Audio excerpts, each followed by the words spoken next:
All right, welcome everybody to another episode of Forging Brains podcast. I'm Riley Kirkpatrick, and I got my co-host here, Gavin Cooper. Today we got a cool guest. This guy is always like, we all kind of started our Farrier life with Facebook, pretty much. Like Facebook was just getting pretty popular when like all of us were getting out of horseshoeing school and stuff, and so we were all around about the same time using it, and so we got Caleb Payton with us today, and Caleb was like always there posting at the same time and everything. So it was always like a likewise encouragement. It was a cool deal. So I haven't got to talk to you in quite a while, actual words besides the internet, you know. So thanks for joining us, man. Yeah, thank y'all for inviting me. Yeah, thank you, man. What have you been up to lately then? It's been the same old. Here a couple years ago, I pretty much just got burnt out and started looking for something that offered retirement. So somehow finding out I hated people, I figured law enforcement would be the perfect job. I don't know what part of that made sense. So I just wound up dealing with people all the time. And so I'm shoeing. I'm probably down to about 30 head in shoes at this point. So it gives me something to do on my time off. And it's something I feel like I do because I enjoy doing it, not because I have to do it. Hey guys, do you like that Christmas morning feel of opening up a box, not knowing what's inside, feeling all sorts of excitement to find out what's inside? Well, let me tell you, you can feel that excitement every other month with subscription to Farrier Box. Most farriers want to be competitive, whether it's attracting top-notch clients or winning contests. They take the tools and tricks of the trade used by today's top farriers and ship them to you so you have what you need to take your career to the next level. Go to farrierbox.com to start your subscription and use code BRAINS for 25% off your first month's box. I repeat, use code BRAINS for 25% off your first order. I know I like receiving packages, but I like it even more when it's a surprise, but also knowing I'm getting cool tools and tricks from Farrier Box. There's nothing out there like it in today's world of farriery, so you might as well go and level up with Farrier Box. Go to www.farrierbox.com and use code BRAINS for 25% off your first month's order. Thanks, guys. Let's get back to the podcast. Okay. Is that what was burning you out about shoeing for the main part? Is you were just like having to do so many just to make it? Pretty much. It's just nonstop. We're in a pretty poor end of the state. You're in Arkansas, right? Yeah, when I first started, I started shoeing for 50 a head, and I was the highest guy in the area. For $50 a head? Yeah. At the highest guy. Yeah, when I passed my CJF, I bumped it to 70. My goodness. And I thought I was making money at that point. And what year did you start shoeing horses? 2010. Yeah, so it wasn't like the 70s. No. Prices were there, but the year was a little different.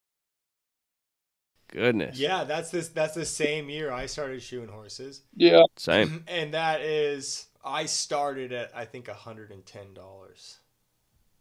Yeah. Here. But is rent and stuff really cheap where you live? It was. Since California started moving to Texas, Texas started moving here, and that's driven a lot of prices up. Has that driven the price up with the shoeing? It's helped. Right now I'm at like 145 for just regular steel all around, and that's probably about topped out for the moment. Were you doing pretty much all handmade, because we always see you post handmade shoes. Are you doing pretty much all your horses in handmades then? Everything I've got now is in handmades. Back when I was competing all the time, everything went in handmades. And even before when you got burnt out, were you doing all those horses in handmades as well? That was what started burning me out. See, I kind of hit fuck it, started throwing kegs at everything. And then I started enjoying it again and realizing feet were falling apart. stuff just wasn't going the way I wanted it. So I started making a lot of shoes again. I see. When you were charging $70, were you hand making shoes then? Yeah, they weren't good shoes, but they were probably about $70 worth of handmaids. I don't know. I bet they were getting a little bit more than what they were paying for. I imagine. Yeah. Yeah, no kidding. There was one time I made European bar shoes for a horse that needed bar shoes and got fired over because I didn't know what kind of shoes they were. They fired you over it. Oh yeah. And it's funny too, because like I bet that like you probably put pictures of them on Facebook, and like everybody else is probably like, "Oh fuck yeah, man, that's sweet." Yeah, that's kind of how it went. Yeah, it's so funny how that works. When so like you started competing pretty quick outside of horseshoeing school, though, didn't you? I went through horseshoeing school in 2011. Was out for a couple of months, started shoeing, and then Paul Doris, he's the one who owns the Arkansas Horseshoeing School. He's the one that got me started. I guess he was seeing some of my work, and anyway, he called and he was like, "You really need to go apprentice with someone." So, Oh, really? about a month later, I was in North Carolina. I started apprenticing with Rittner and RJ Goff. Okay. Okay. Yeah. I was out there for about a year. They got me through my CF, and my first competition was at Reidsville, North Carolina. Did you do like the novice at that one then, or intermediate, or straight to It was open? novices, like CF shoe board. Okay, yeah. Do you remember how it went for you? I believe I have a buckle from that somewhere. I'd have to dig it out. But Scott Collier was the judge. So we'll step back a little bit on, because like Rittner has started quite a few guys. Yes. Like really, he kind of has like a system for it. It seems like from the outside. So it would be interesting to hear like how was that when you went to go work for him? Like what was like first day there when he was explaining to you his gig?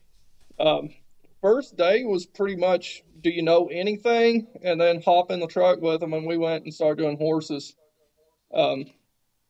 We did a bunch of horses. I think our best day was like 32 full sets. And it was mostly, In a day? yeah, it was mostly hard. My goodness. RJ's a shoeing machine and get out from under a horse pretty fast. And it just carries one apprentice with him at a time, or is this multiple, like two guys? While I was there, we had two. We had two. Okay. And I think there for a while he's actually running two trucks. So he'd grab an apprentice in a truck, and RJ'd go out with him. I see. And how much did he like did he like want you guys forging after work and stuff and like doing a certain amount of studying? Like did you have to have a goal in the end? Absolutely. His goal was for anyone who rode with him to get certified. So it was a really good goal. He'd take you to any clinic you wanted to go to, all the bar stock, all the propane, anything you wanted to do. He might have lost money on me because I really enjoyed that. I was about to ask, did you take advantage of like anything after work as far as putting in the work and achieving any of your certified or CJF? Absolutely.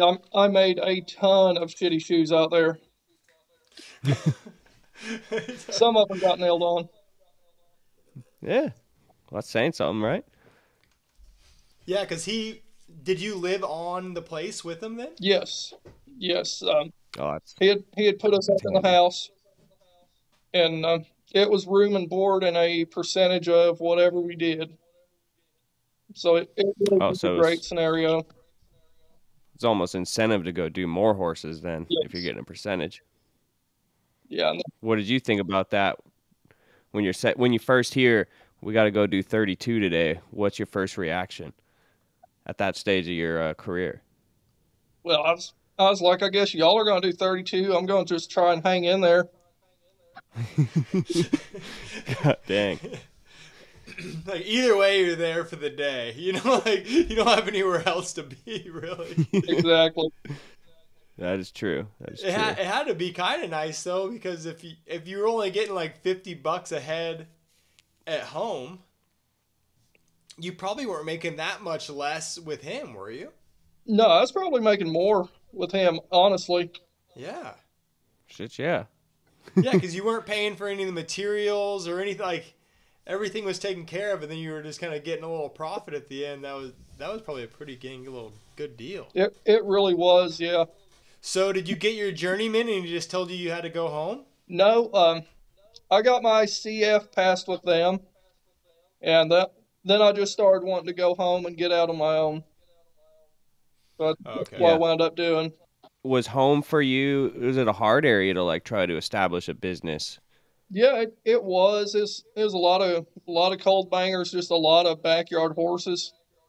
Which, to this day, that's still what I do is mostly backyard horses. I've got a couple of dressage horses, but mostly it's like trail horses and backyard kids Yeah. horses. We see you like you're nailing on roadsters and stuff like that, like currently. Yeah, that's my wife's horse. That's a guinea pig. Oh, okay. If I want to make That something works really out. picked up, that's what's going on. Yeah. Yeah. So you started competing. You went to that first one in North Carolina. How much longer after that did you take for you to go to a WCB? Well, is after I got back to Arkansas, Paul Doris was a TheraPlate representative, and he said, "Hey, I'm going to the Midwest Horse Fair, and they're having a WCB up there. You should really go with me." So Yep. he introduced me to Cecil Buffalo, and Okay. if y'all don't know Cecil, you should. Yeah, yeah. Just in passing a few times. He's a I've national come across. treasure, and that guy can read feet insanely. Yeah, that's what everyone says. But Cecil pretty much opened his shop up to me, took me in, and started trying to teach me how to make those novice shoes. And Okay. in hindsight, I could see he was trying to teach me how to make a section. I probably drove him to drinking more than he should at that point. But it got up to Madison and made it through the first one, and I was hooked.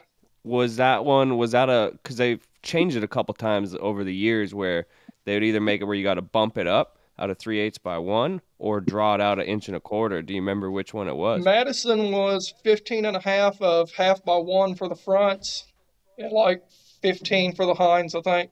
So it's almost kind of a little bit of a bumping game for It that. had a Then. good little bump in the toe and a bump in the lateral. If I remember right, pretty much everyone was drawing the whole time.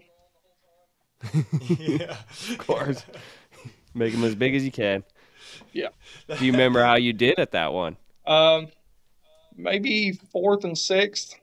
It wasn't great. We went out and did it. Yeah. Yeah. It is so funny there. when you watch the novice. Sometimes these guys they bump so much into those shoes, and you're just like, wow, that's a lot. You've been bumping for a long time. And like, Creating more work for yourself. the whole rest of the time they're like just trying to draw it out, trying to do something with it. It's like, wow. It's tricky. It's tricky. Oh, it's super hard. Super hard. Get on the muscle. If I remember right, my last time competing novice was in Sheridan, Wyoming. And I think that was the first time they went with 3/8 by 1. Oh, okay. It was really weird. We were burning shit up and just had steel going everywhere because it wasn't a half inch. Mm-hmm. Oh no. Yeah. Yeah. Did you compete in the novice for a whole year then? I think I competed novice 2 competitions. And Oh, okay. in Sheridan, I won the hinds, and it's like, well, let's go do something fun. Travis Coon struck for me with that. That was the first time I met him. Oh, it's a good one. Great striker. It's Absolutely. class for me. Yeah, he's good. And Methodical guy. I remember I was getting really worried if he was going to show up because the day before when I talked to him, he was like, "Yeah, I'll be there at the Anvil at starting time." And like 2 minutes before starting time, he shows up with 2 Bloody Marys. And we started to go. My goodness. Sounds like him. That's what I was laughing at first. He doesn't get very excited though either. It's like every time you watch him during a go, you're just like, is he gonna get done? Yeah. Is he gonna finish? Like, this is cutting it close. Like, he gets But done he does. every time. And management guy. Oh yeah, Yeah. he uses every second that's possible. So it's. I wish I was that well planned. I gotta have a plan B in there, at least a little bit of it. Like, I gotta have something. How it didn't take you very long though to kind of climb up through the categories, did it? No, I did. I did Cat 1 in the ice storm in Fort Worth. Oh, yeah. So the old Fort Worth How- ice storm. What a nightmare. How did you do at that one? I won it and got my first best shot foot on a dead foot. Oh, that's right. They couldn't bring horses in, huh? There was no live shoeing. Shit. How Wins is the that win. like?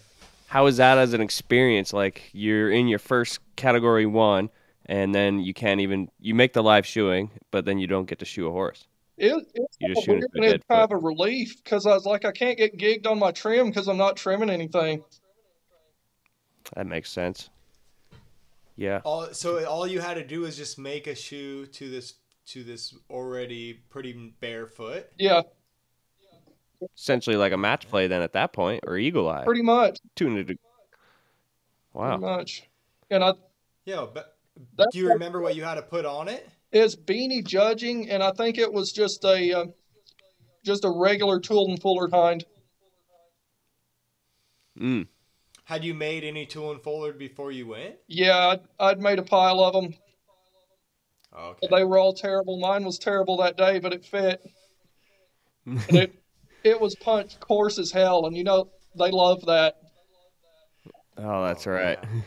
English. They do. Yeah. Yeah. Yeah. Pitch Well- and course. Well, it didn't. Did you have to nail it onto the dead foot? No, Oh, it's- perfect. It was just fit because I think they only had like 5 or 6 feet. Oh, shit. So it was just like, you guys build a shoe for this foot, you guys build a shoe for that foot. Yeah. Oh, one whole side of the rig was building a shoe for it. I couldn't honestly tell you. It's been a while. But like all classes, it seemed like it went by pretty fast. Yeah. Do you think it would have bled the horse if you would have had to nail it on? Oh yeah, for sure.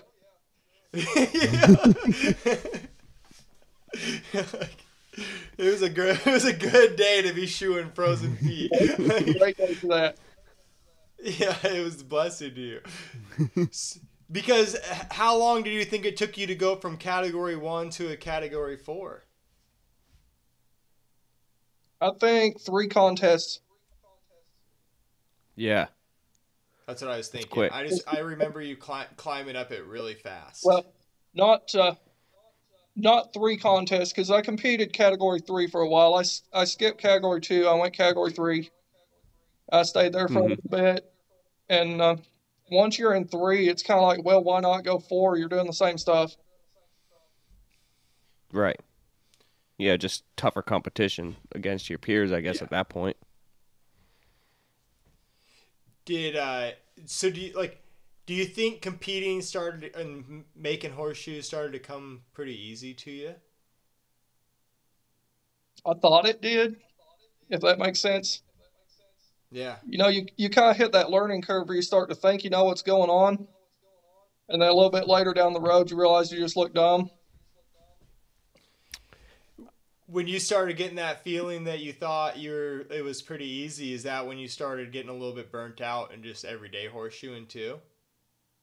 Yeah, probably about then. Just by doing That too makes much sense. then.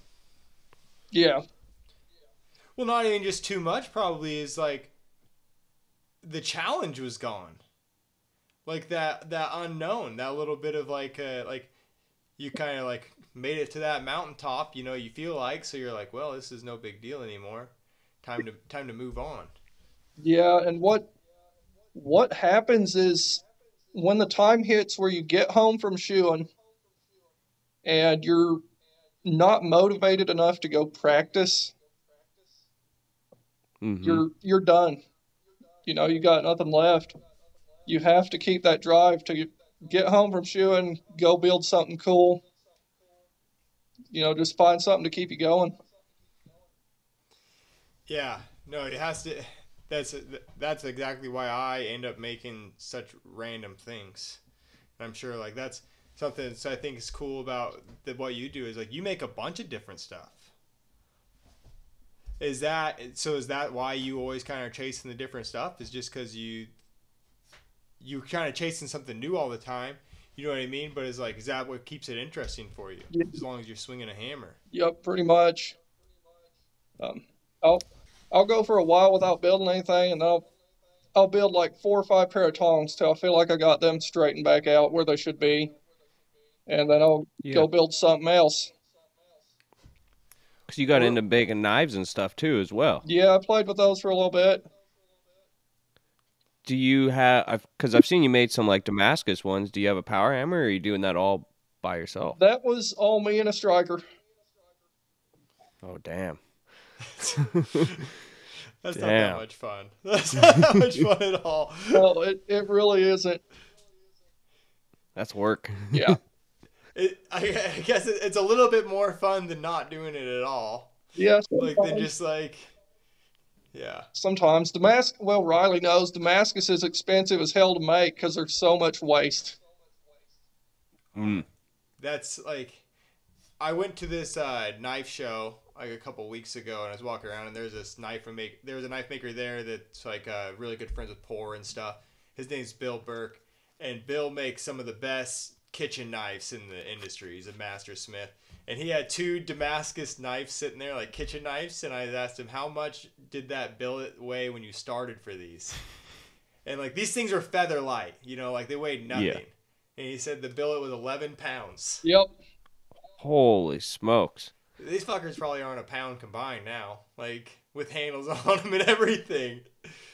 That's unreal. That's why the Damascus is so expensive, because you've got all that money in steel, all the time, and all the propane spent making it.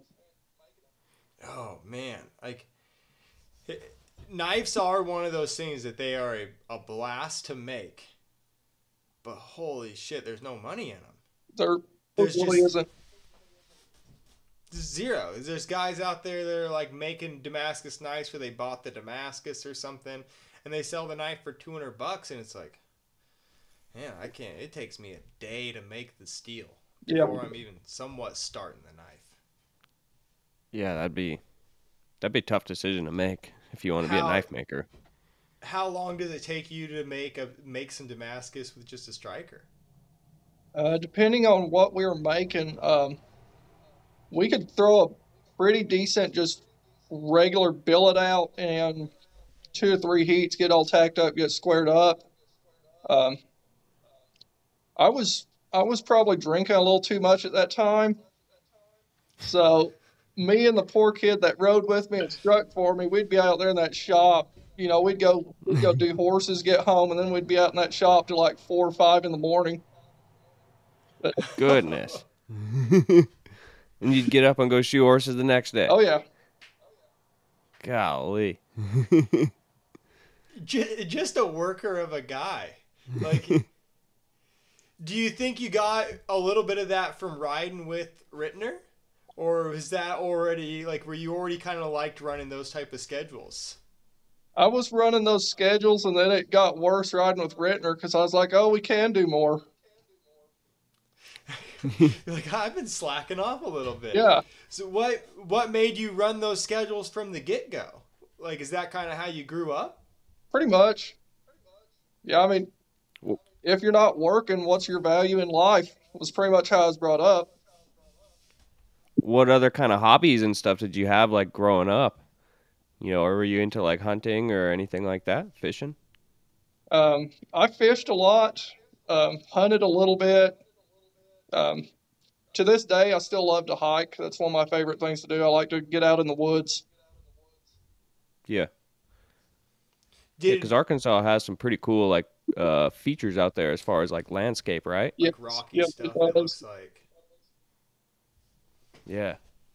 What did your dad and what did your parents do growing up? Did they work for themselves? My dad was a aircraft mechanic. Okay. Yeah. What was his thoughts when you decided to become a horseshoer then? He really liked the idea of being self-employed. Yeah. You know, the same age-old trap of making your own schedule and choosing your work hours and all that. Oh, yeah. That's an absolute trap. Did he own his own shop, or did he work on like small planes, or what type of planes was he working on? He specialized in sheet metal and worked at Okay, yeah. fairly large hangar here in Mena. Nice. Okay. And you didn't have any interest on following him in his past? No, not really. When I was like probably about 8, 9 years old, sometimes it'd take me to work with him, and he let me rivet on a landing gear flap plane. What did you think? Well, they flew it up to Alaska and landed it with the gear up about a month later. Oh. No way. So that wasn't a me thing, but he thought it was a great joke to tell me it was a me thing. Oh, I was gonna say, it's like that would. I'm already scared enough making tools for people. It would be pretty nerve-wracking, like fixing someone's plane and just like, yeah, all right, get out of here. Yeah. Have a good time. Good luck. When I was a kid, my parents would ship me off to my aunt and uncle's house on the coast for like 2 weeks during the summertime, and that's what my uncle was an airplane mechanic for small planes, and he would build a lot. Like he specialized in fabric, so he was doing a lot of refabricating old planes. And I remember I wasn't allowed in the shop anymore a week after I had an air chisel like on an impact, and I was just like, over there in the corner.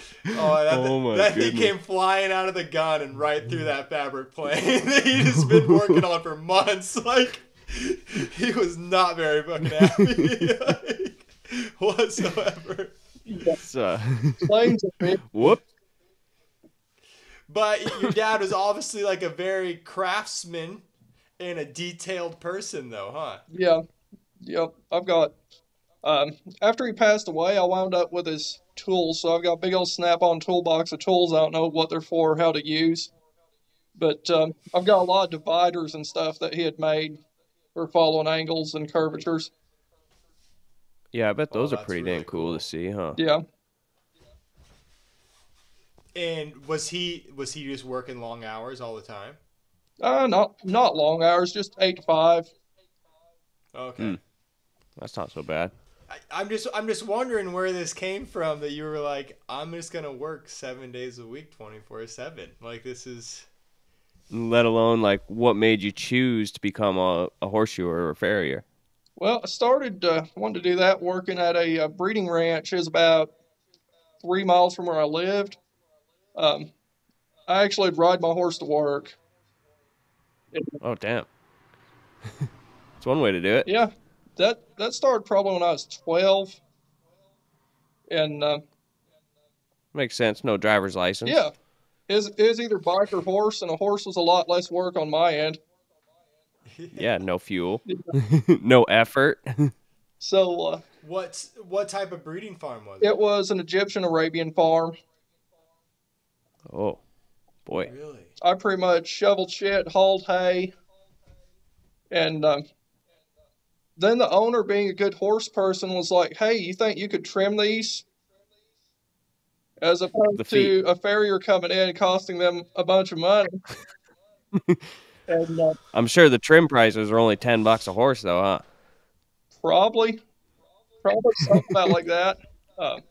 But you weren't getting paid anything per horse, probably. You were just still getting your hourly rate. I was making like $7 an hour, which worked out because I was getting a horse trimmed about every 2 hours. So,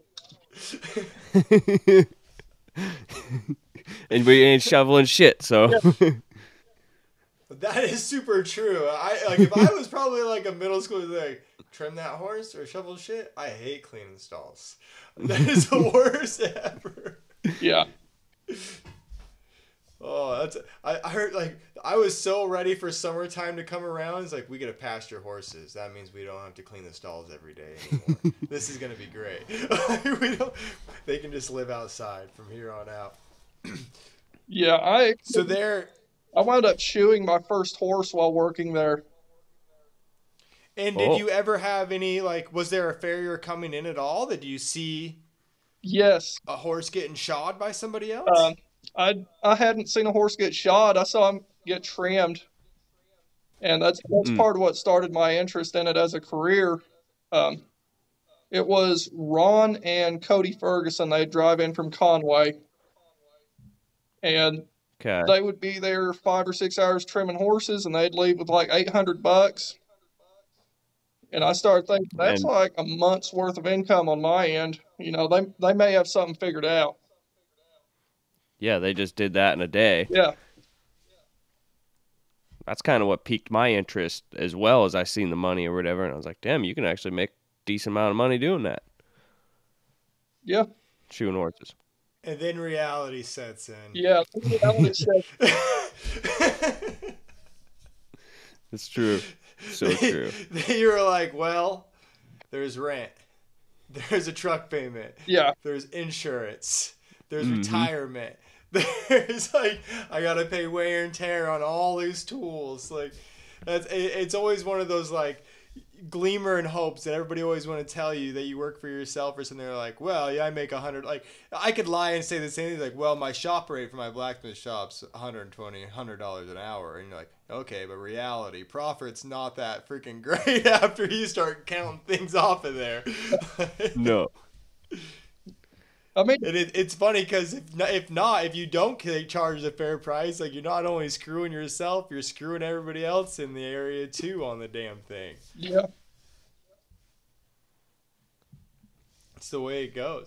So you, like, did you want to go, like, I know Paul got a hold of you to telling you needed to go apprentice with somebody else, but did you also think that you're gonna get like the money motivation that you're gonna make a little bit more, hopefully, after learning some more? No, not really. It's just the excitement of going and doing something different. You were a young single man at that time then, huh? Yes. How much longer after you got home from North Carolina did you meet Maggie? I had met her prior to leaving at that point. Oh, okay. So you guys had been together at that time, like? Yeah. Okay. Just not married. Yeah. And it wasn't too much longer after that you guys had Craig, huh? Yeah, we got married in 2014, and he was born in 2015. Yeah, I saw a picture of him the other day you guys had posted, and he looks like he's a pretty big boy now, I guess, grown up boy. He's getting there. He's hell on wheels. It is kind of crazy because you were like the first one of our like age group to have, like, that we were hanging out shooting with, that had a kid, and he got married, had a kid, and it was like, whoa, man, we're all kind of growing up. And now to see how old he is now, it's pretty wild. Yeah, that's what I was thinking when I saw the picture. How long we've all been like slowly following along with each other's lives, you know? Yeah, it's kind of depressing how fast time has gone by. A blessing? Depressing. Oh, I thought you said a blessing. I was like, man, I don't know. It's like blowing away. Like, this guy, I still think of myself that I'm 20 every once in a while. Then I try to, like, yesterday I tried to just move the boat, and I'm all hurt today. Like, it doesn't go very good. No. Was it, did life change quite a bit for you, like, shoeing wise, when you guys had Craig? Like, did you then have to focus more on, like, going and shoeing more horses? And, like, were you trying to pick up more horses and shoe more horses? Or just kind of still business as usual? That was some of the first times I went up in price and tried to do a few less horses. Okay. So you could probably be at home more? Yeah. That was the goal. It didn't work. I was either shoeing horses or at Paul's, at Cecil's, or at a contest. Oh, because you had more free time, so you enabled yourself to go practice. Yeah, I had free time to spend with the family, so I spent it wisely. Going and practicing. Yeah. How like were you around anybody else that was a police officer growing up? Not at all. I was pretty anti-police growing up. No kidding. Really? Yeah. Like when you say anti-police, like you weren't out protesting on the streets or anything. Yeah, Oh, not you Antifa were- or something. Oh no, my dad killed me. But you were probably like you were a partying kid though, huh?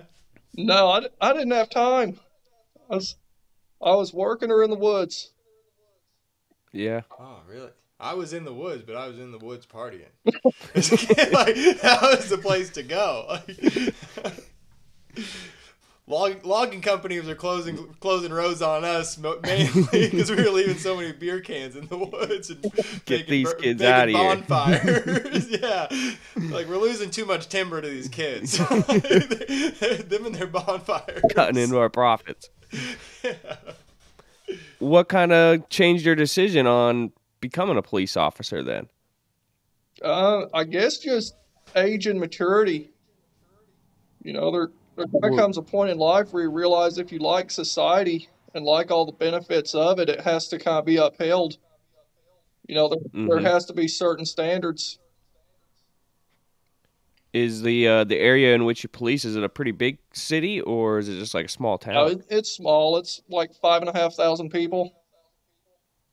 Then how many other officers are on duty with you? Or I don't know how you would necessarily say that. Or in the unit? We have, I think, 12 full time, and there's usually 2 or 3 of us on that time. Okay. That's still not very many. No. Yeah. No, I mean, like 2 or 3. I think we have the same situation going on. We usually only have 2 cops on duty for our area, and it doesn't seem like, it seems like they get caught up pretty quick. Is the area you live in pretty good, like crime wise, or is there a lot of crime in the area? There really is not. It's pretty quiet. Mm. What's the most common thing you're doing in a day?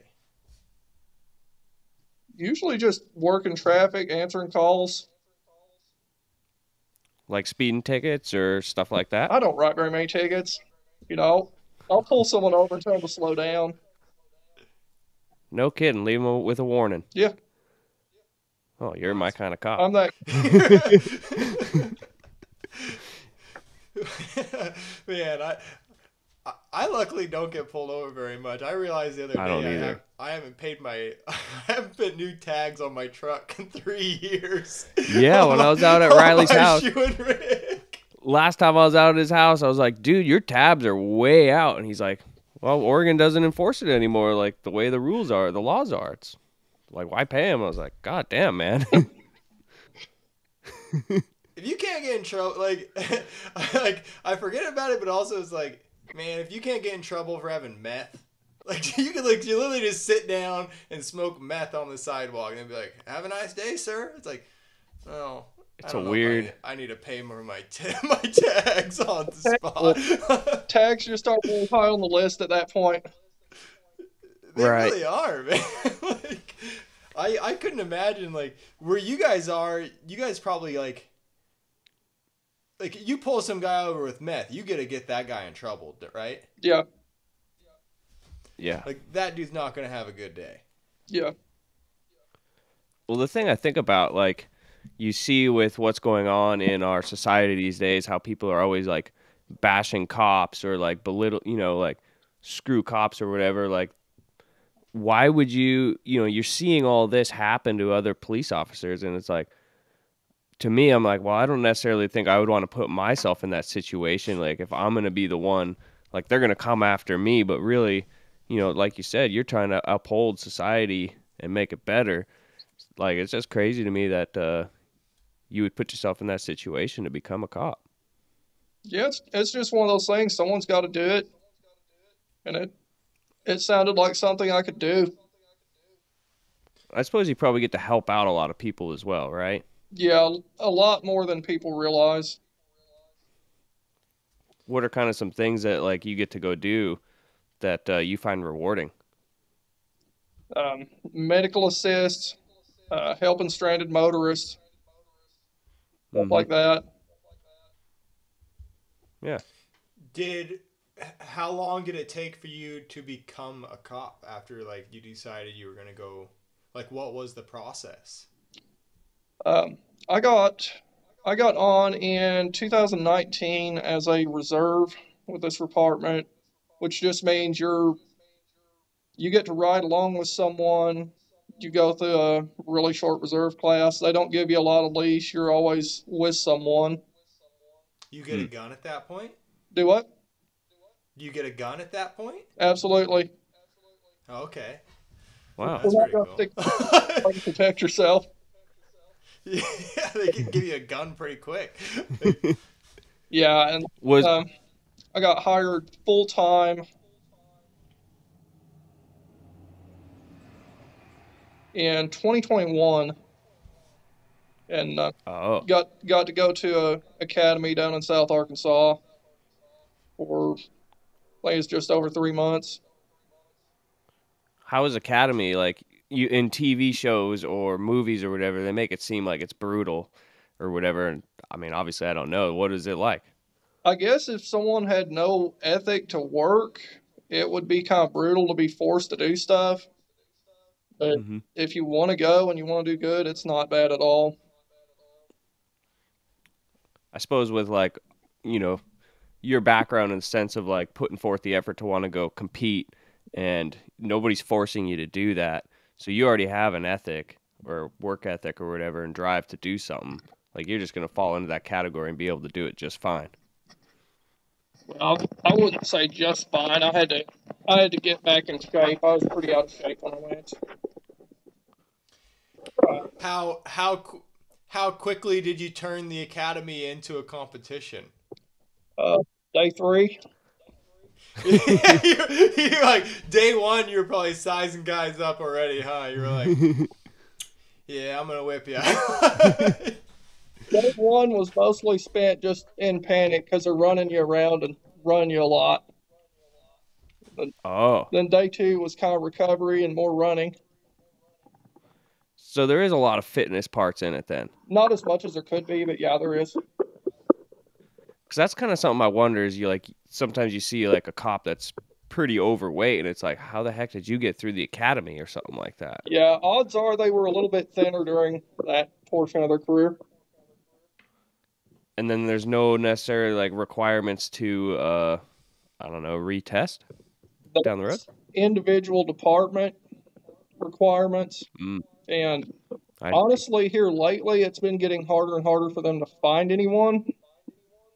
So, like True. everything else, they're kind of lowering the bar so they can stay staffed. Oh man. Is so like you said you had 12 people. You guys have 12 people on. Would you guys like to have more, but just can't find the people? I think we're about what we need for this town. Okay. Honestly, there comes a point where you're actually doing what you need to do, and there comes a point where you're paying too many people to not do anything. That makes What sense. was your wife's reaction when you told her you wanted to become a cop? Because at that point, you know, you are kind of risking your life as well, right? To put yourself in harm's way. She wasn't real worried about it because we'd been shoeing horses together for probably 6, 7 years at that point. And we used to do some horses that probably shouldn't have got done. So it wasn't like risking one's life was that big a deal. It's having some trust. Yeah. Yeah. If shit starts getting western with a horse, they look at you pretty weird if you pull out a gun. I mean, some of the people I've worked for, maybe not. Yeah. Yeah. Those are good people to work for. Those are the good. How much training did you have to go through at the academy for just like people, you know, like them training you to like diffuse situations. And what was it enough like when you got to the real world? If I would say it was enough, given that I'd been working, for like 2 years before I went. If it's just someone fresh in, fresh out, it's probably going to be a pretty rough time. Was it pretty mind blowing to you when you started first working as a reserve of like just the dispute calls and stuff you were going to? It's kind of surprising. I had no idea there's that much of that. Oh, really? And how petty some things can be. Right. Yeah, like how many times a week are you dealing with just family feuds? Quite a bit. Oh yeah, that Golly. would suck. Like, and it's probably all over the place of like class too. It's probably not like just the lower class people. Like some of probably the higher class people are having just as much like drama as the rest. Bickering of them. And arguing and yeah. I mean, people gotta be people regardless. Oh man. Yeah. Is there ever times when you're because like us trying to schedule this was even pretty hard because you work a lot of nights, huh? Yeah, I work night shift, and we work a Panama schedule. What is that? Panama? So it's a steady rotation.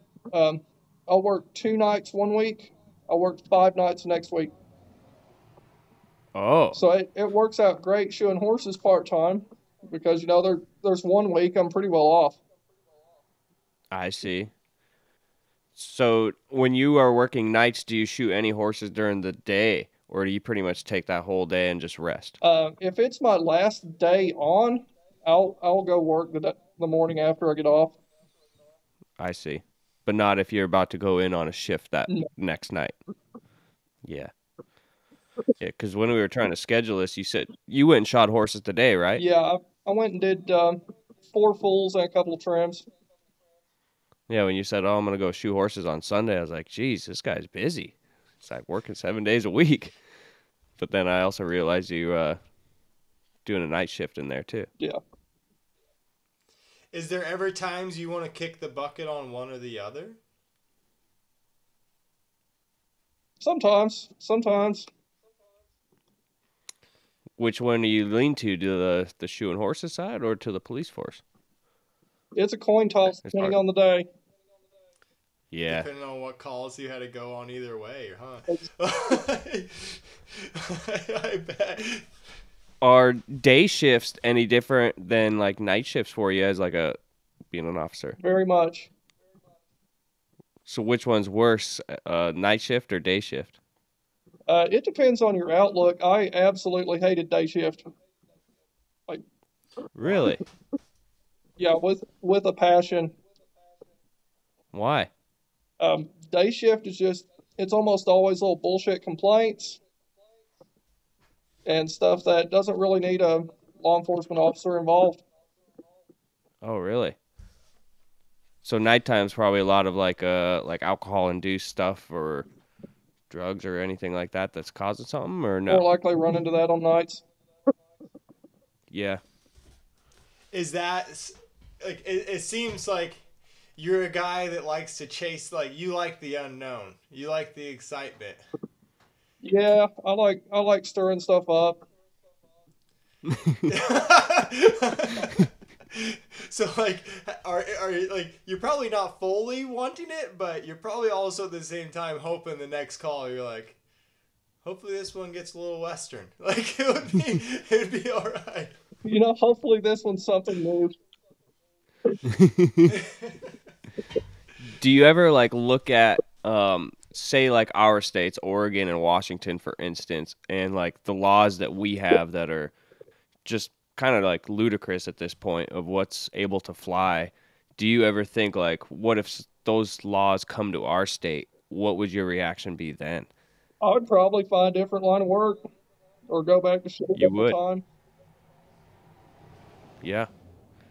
Yeah, it's crazy. Like, it's crazy what they're letting people do out here, and not have to get in trouble for. Yeah. just like basically bending the law to the citizens. Has that interfered with y'all's shoeing business at all?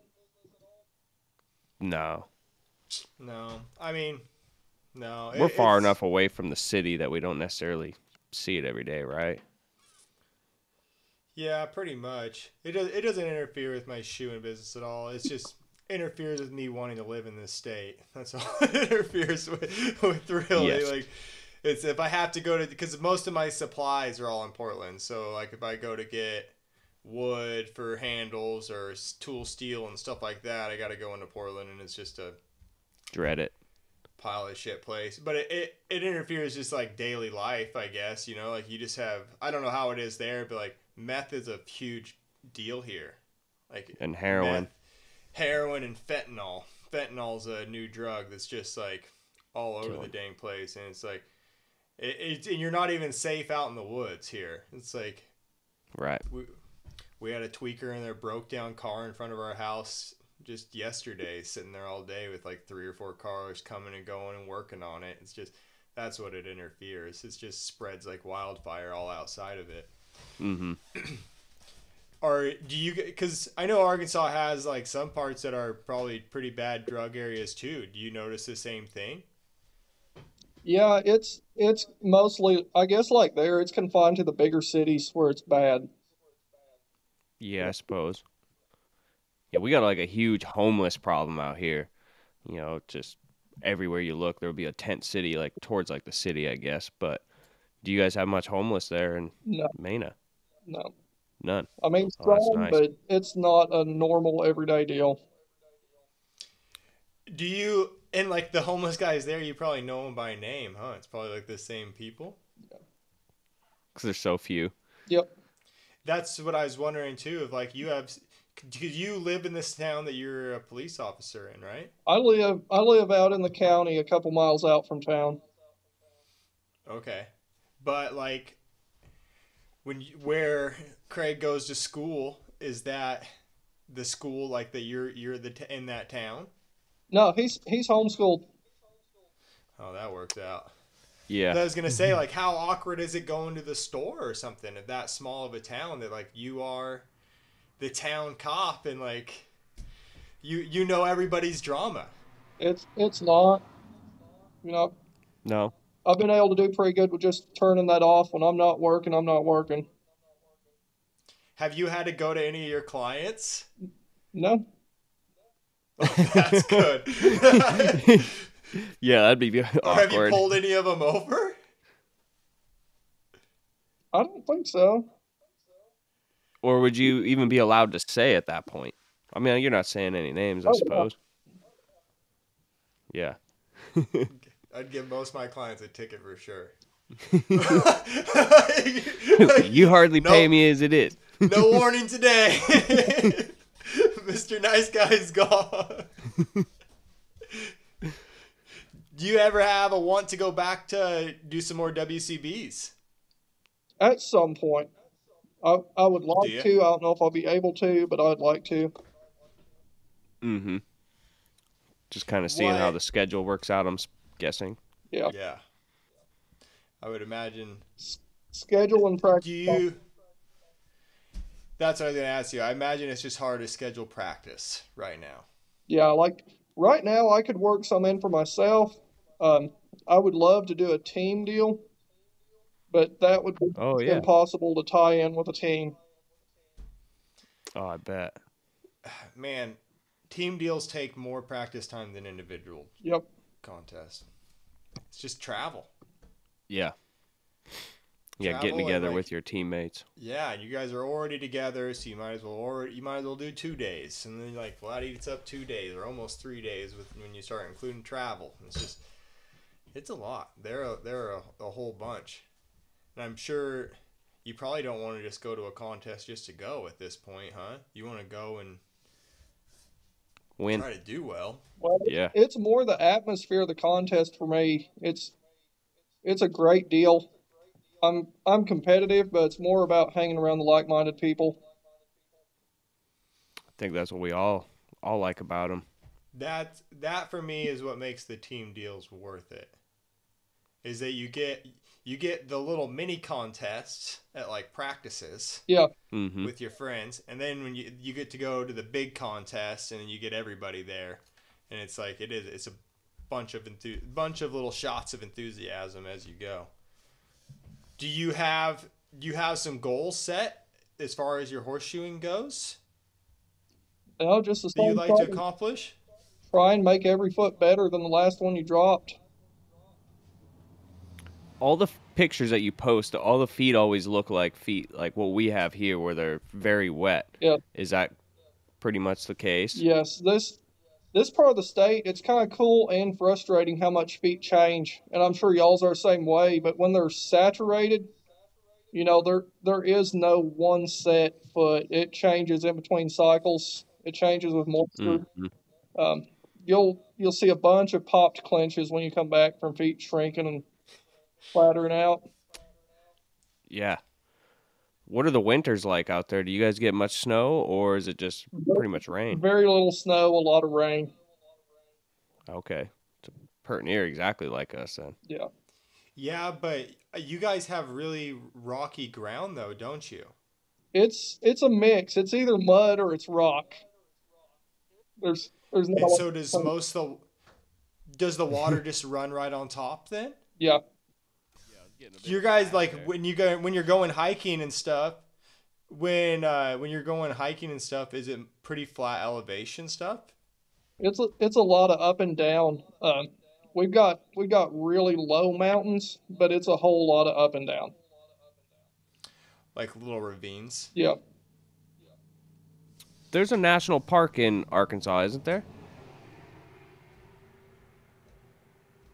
I don't remember if there is or not. I feel really bad for saying this, but I have no idea. Yeah, I thought I remember there was one, and it's pretty dang cool looking, but I can't remember the name of it. But anyhow. I think you're right. I don't remember what it was. I think not the Smoky Mountains, is it? Are the Smoky Mountains there? No, Smoky Mountains are Tennessee. Okay, yeah. Yeah. I see. No, I tried looking it up real quick. There's nothing of note. Yeah, okay, so I'm wrong. But do you have any goals then for your police officer stuff? Because I'm sure there is quite a you're able to climb within that department, aren't you, or even within that trade? Yeah. You can climb. I'm more prone to wanting to do hands-on and less administrative stuff. And the more climbing that, the more administrative stuff you get. Oh, really? I see. So it's actually less in the field then. Yes. That would make it hard. Is there different things you go to? Like, is there like SWAT or anything like that? There are a lot of different classes and schools you can do. What's your interest in changing, or just being a police officer kind of where you want to be? It's kind of where I want to be at this point. It's given me time to play around with my shoeing and get motivated again. Now, you said earlier that you were looking for something with a pension or retirement. How long to be in the force until you could receive retirement? It's not that bad if you say it real fast. It's like 26 years. If you say it real fast. That's really not that bad. No. There's no promise like that in the horseshoeing world. No, there's not. Man, they're gonna kind of let you go off whenever. At least with that, it's hey, here's an end date. Yeah. Yeah. Is it been tough to juggle between shoeing part time and being a police officer? Would you be a police officer full time or part time as well?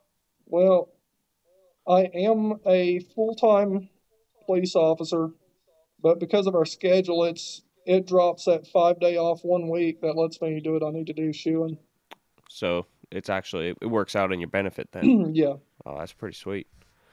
But anyways, something that we like to ask our guest on the show, Caleb, is we call it the Mount Rushmore. Who are 4 people that you hold in high regard or respect or have like contributed a lot to your success in your career or your life? Well, Who would those 4 people be? obviously, Paul Doris, I wouldn't have got into this career to begin with. Mm-hmm. He has been the most supportive person in it. You know, anytime I need somewhere to practice, Paul might not have been a competition shooter and a lot of stuff he didn't agree with, but anything I needed, he would be there for it. That's cool. I spent a lot of time burning up his coke and his steel. Cecil Buffalo. Mm-hmm.